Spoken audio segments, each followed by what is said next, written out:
दोस्तों, प्राचीन समय की बात है। एक विशाल और समृद्ध राज्य में राजा विशैलेंद्र सिंह का शासन था। उनकी एकमात्र संतान थी राजकुमारी मंदाकिनी। मंदाकिनी अपनी अनुपम सुंदरता और गुणों के लिए दूर दूर तक प्रसिद्ध थी।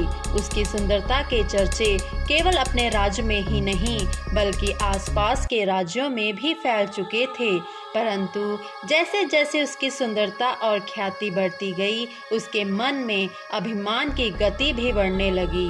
मंदाकिनी न केवल सुंदर थी बल्कि बुद्धिमान और कुशल भी थी। उसे संगीत, कला और शास्त्रों का गहन ज्ञान था।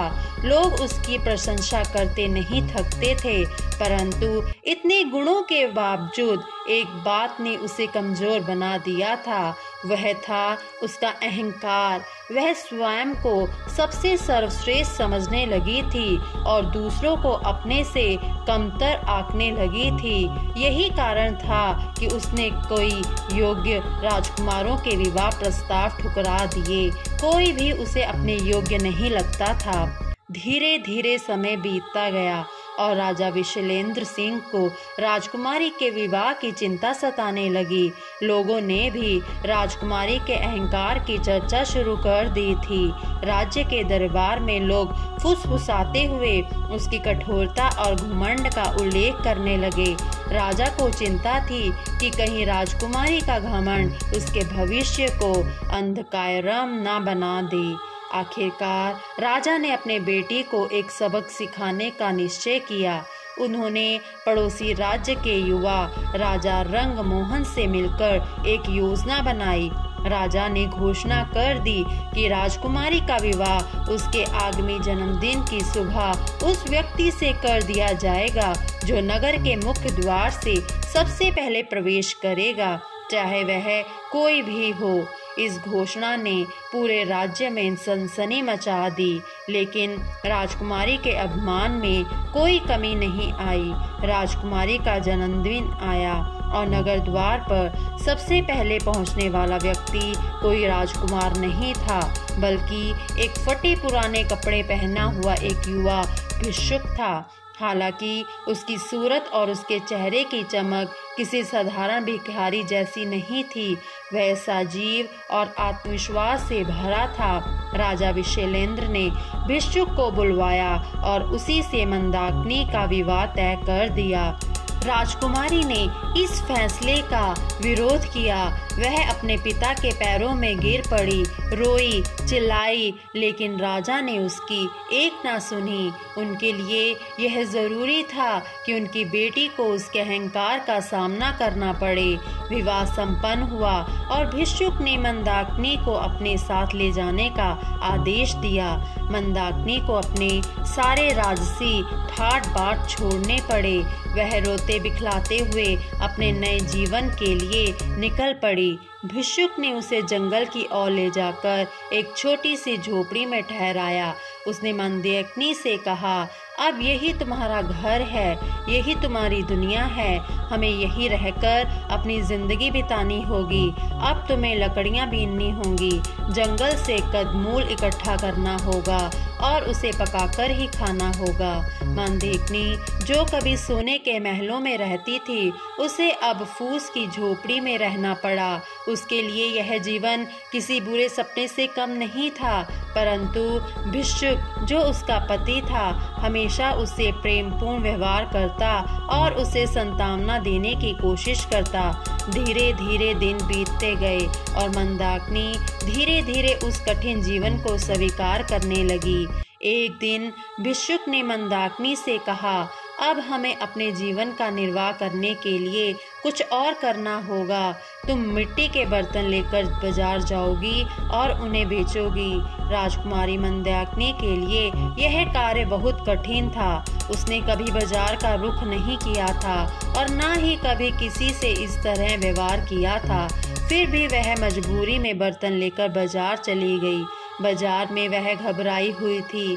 उसने बर्तनों को जमीन पर रखा, लेकिन वह खुद खड़ी रही क्योंकि जमीन पर बैठना उसकी शान के खिलाफ था। तभी एक घुड़सवार युवक वहां आया और उसने बर्तनों के दाम पूछे। मंदाकिनी ने रूखे स्वर में उत्तर दिया। युवक ने कुछ भी खरीदे बिना वहां से जाने की कोशिश की, लेकिन घोड़ा अचानक बिदक गया और बर्तनों को तोड़ते हुए वहां से निकल गया। मंदाकिनी के सारे बर्तन टूट गए। वह टूटे बर्तनों को देख फूट फूट कर रोने लगी। उसे समझ नहीं आ रहा था कि वह अब अपने पति का सामना कैसे करेगी। घर लौटने पर उसने भिक्षु को अपनी स्थिति बताई। उसने सोचा कि अब उसका पति उसे डांटेगा या क्रोधित होगा, लेकिन भिक्षु ने शांत स्वर में कहा, कोई बात नहीं, अब हम नगर चलेंगे।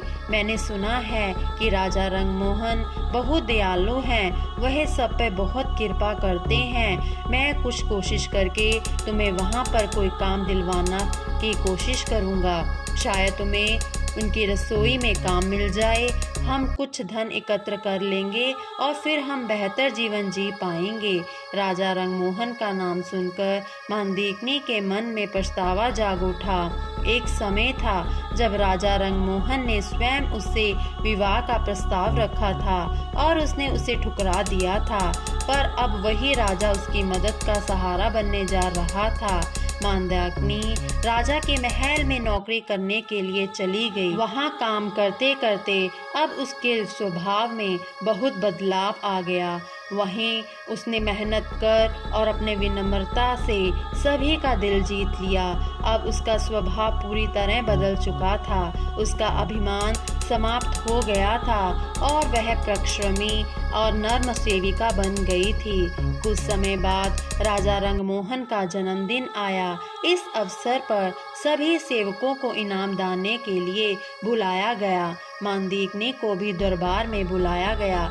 जब वह राजा के सामने आई तो राजा ने उसे देखा और मुस्कुराते हुए कहा, मंदाकिनी, मैं तुमसे बहुत प्रसन्न हूँ। मैं चाहता हूँ कि तुम मेरी रानी बनो, लेकिन तुमने मना कर दिया था।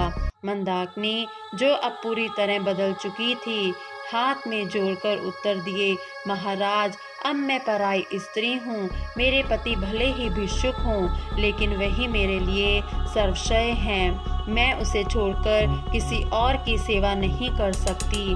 अगर आप मुझ पर कृपा करना चाहते हैं तो कृपया मेरे पति का पता लगवाइए।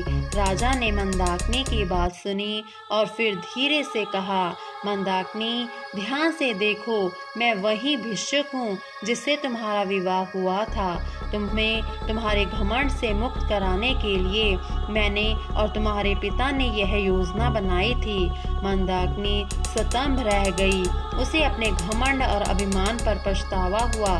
उसने राजा रंगमोहन के चरणों में गिरकर माफी मांगी, लेकिन राजा ने उसे उठाते हुए कहा, तुमने जो सीख ली है वही मेरे लिए सबसे बड़ी बात है। अब तुम मेरी रानी बनकर मेरे साथ रहोगी। इस कहानी से हमें यह सीखने को मिलता है कि जीवन में घमंड और अभिमान का कोई स्थान नहीं है।